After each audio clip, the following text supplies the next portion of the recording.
masih berkisah tentang seorang penakluk vampir bersama dua muridnya yang terkadang membuat ulah. Kemudian, cerita jadi meluas saat ada sejumlah orang yang hendak membuka kembali sebuah gedung angker yang sudah sangat lama tak ditempati. Wah, kira-kira apa jadinya ya jika gedung itu kembali dibuka? Simak video ini sampai akhir dan selamat menyaksikan. Mohon perhatian Penuh hikmah. Cepat ya. Masa depan, di sebuah kedai teh ada seorang pemuda bernama David Cepetan cepetin. bangkitkan hantu asli penunggu gudang ini. Walhasil, si hantu pun menyerang. Mula-mula, si hantu membunuh Acoy selaku penggagas pengusiran ini. Lepas itu, si hantu mulai mengejar Asing dan Weilang.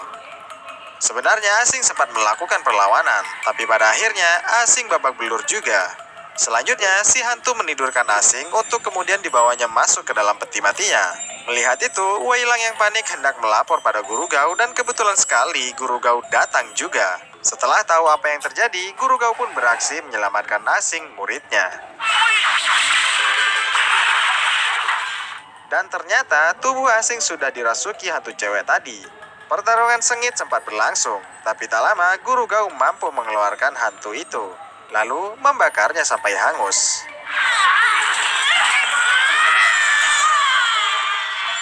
Usai menaklukkan hantu, kita diperlihatkan ada seorang pendeta atau penggembala vampir yang bernama Tulong. Dan di malam yang sama pula, ada sekelompok orang berjubah membawa barang-barang menuju gereja. Keesokan paginya, warga dikejutkan dengan suara lonceng dari gereja tua yang sudah lama tak beroperasi. Ternyata orang yang membuka kembali gereja ini adalah orang-orang berjubah semalam. Para warga pun datang dan berkerumun di depan gereja. Adapun pimpinan gereja ini Cepetin guys. banyak korban. Dengan tegas dan keras, Guru Gao memperingatkan Romo Wu untuk memberi keuntungan bagi warga setempat. Tak cuma Pak Walcott, para warga juga menyetujuinya. Melihat itu, Guru dan memainkan alat musik tradisional bersama murid-muridnya dengan kerasnya. Walhasil, para biarawan pun menghentikan ibadahnya karena Guru Gao terlalu berisik. Di sini makin terlihat betapa Guru Gao sangat anti terhadap gereja. Iklan darah.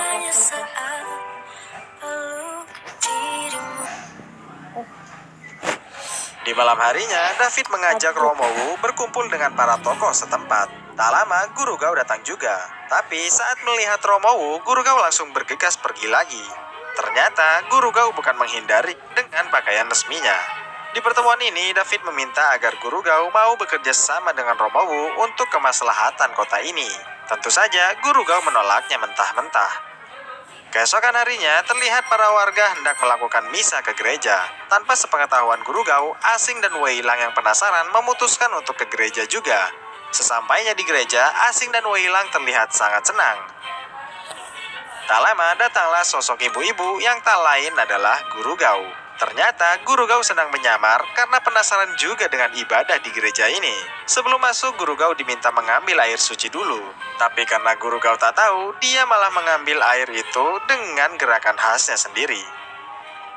Selepas itu, Guru Gao pun mengikuti ibadah misa ini dengan tatapan sinisnya. Lalu, secara kebetulan, Romo Wu menunjuk Guru Gao untuk jadi penerima komuni pertama.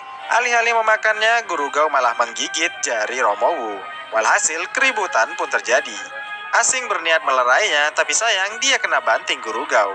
Agar identitasnya tak terbongkar, Guru Gao dan Asing pun berpura-pura panik agar bisa keluar dari sana. Dan sekali lagi, Guru Gao mengacaukan ibadah orang lain. Pada malam harinya, di dalam gereja, seorang biarawan mendengar suara aneh dari ruang bawah tanah. Dia pergi ke sana dan memeriksanya. Melihat ada salib di sana, biarawan pun mencabutnya. Tapi naas, hal itu menyebabkan bangkitnya sang Dracula Pastur. Dan biarawan pun terbunuh. Di pagi harinya, Guru Gao dan kedua muridnya mendatangi gereja untuk melihat mayatnya. Saat melihat ada luka gigitan vampir di leher korban, Guru Gao pun berencana untuk membakar jasadnya nanti malam agar dia tak berubah menjadi vampir juga. Singkat kisah, di malam harinya dengan pakaian serba hitam, Guru Gao ditemani Asing mendatangi mayat itu diam-diam. Lalu mereka membawanya keluar untuk kemudian dibakar.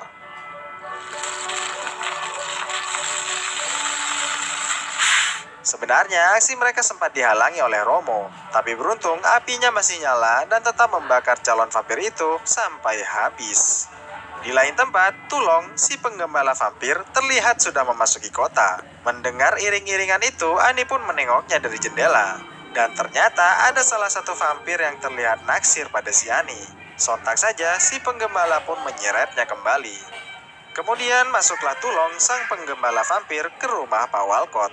Dia melapor bahwa narkoba pesanannya sudah datang dan minta pelunasan uang.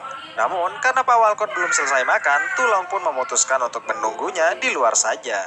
Sementara itu, di rumah Guru Gao, Asing mendapatkan tamu. Saat dibuka, betapa kagetnya dia bahwa sang tamu adalah Ani.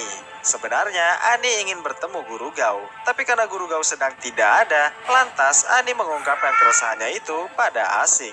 Belakangan ini, Ani merasa aneh pada Tulong. Dia curiga bahwa vampir-vampir gembalaannya itu bukanlah vampir asli, melainkan manusia biasa. Mendengar itu, karena penasaran juga, Asing pun bilang akan mengeceknya malam ini juga.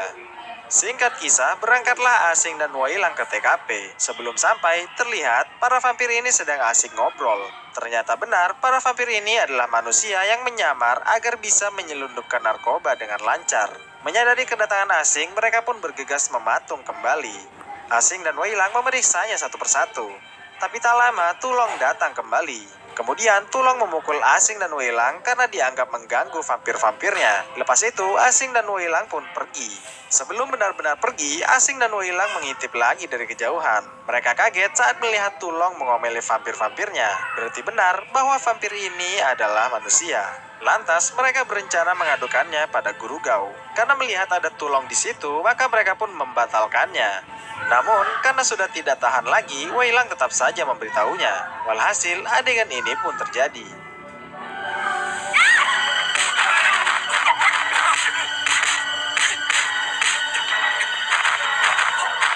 Karena merasa kalah jumlah, Tulong pun meninggalkan rumah Guru Gao. Di lain sisi, para vampir yang sedang tertidur di depan gereja ini tiba-tiba saja dibunuh semua oleh sang Dracula.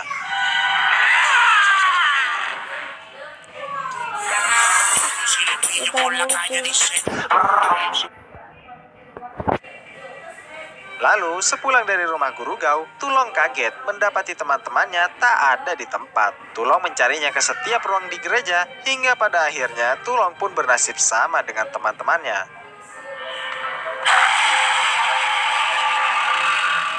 Di lain lokasi, Pak Walcott dan David anaknya diteror juga oleh vampir yang telah dibunuh oleh Dracula tadi.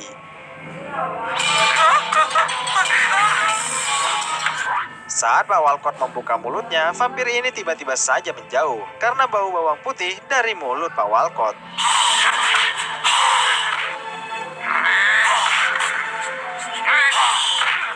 Namun, vampir ini kembali menyerang karena sudah punya penangkalnya.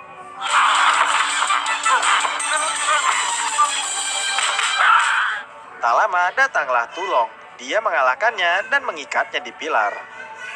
Lepas itu, Tulong yang sudah jadi vampir pun membunuh David dan Pak Wali Kota. Tak hanya Pak Walcott, sebenarnya vampir-vampir tadi meneror semua orang, termasuk Ani hingga Romowu. Bahkan ada pula vampir yang mendatangi rumah Guru Gao. Karena Guru Gao sedang tidak ada, maka Asing dan Wailang lah yang diuber-uber.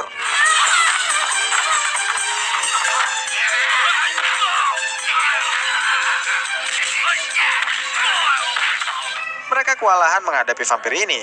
Lalu, di saat genting, Guru Gao akhirnya muncul dan menaklukkan si vampir.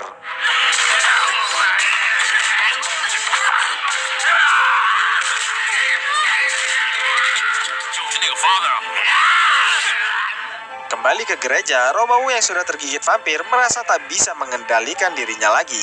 Lantas, dia meminta biarawan untuk membunuhnya, tapi tentu saja biarawan menolaknya. Dan di waktu yang sangat tepat, Guru Gao beserta kedua muridnya datang ke gereja itu. Guru Gao langsung menempelkan jimat ke leher Romowu guna meredakan rasa sakitnya. Tak lama kemudian, sang Dracula Pastur menampakkan dirinya, dan pertarungan sengit pun berlangsung.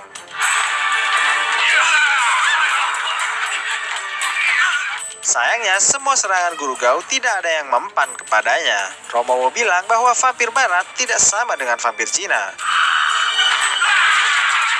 Guru Gao terus saja melancarkan serangannya. Tapi naas, hasilnya sama saja. Lucu guys. Ntar lucu dah guys.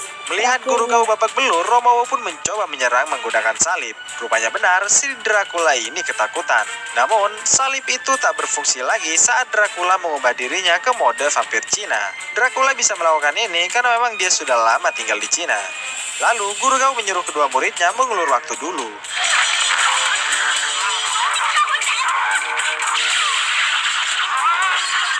Kemudian, Guru Gao melemparkan telur mercon ke arah Dracula. Lepas itu, menempelkannya di salib. Tapi ternyata, si Dracula masih hidup dan kembali menyerang.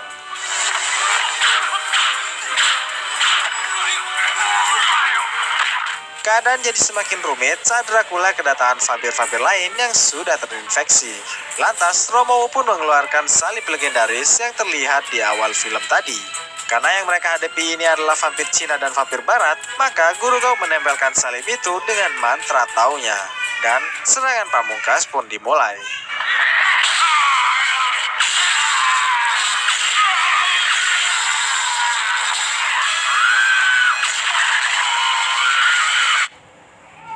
Mendoakannya, Lucu nih guys di sini lihat. dan film pun berakhir. Udah ya guys. Ya itulah itu. Udahan guys.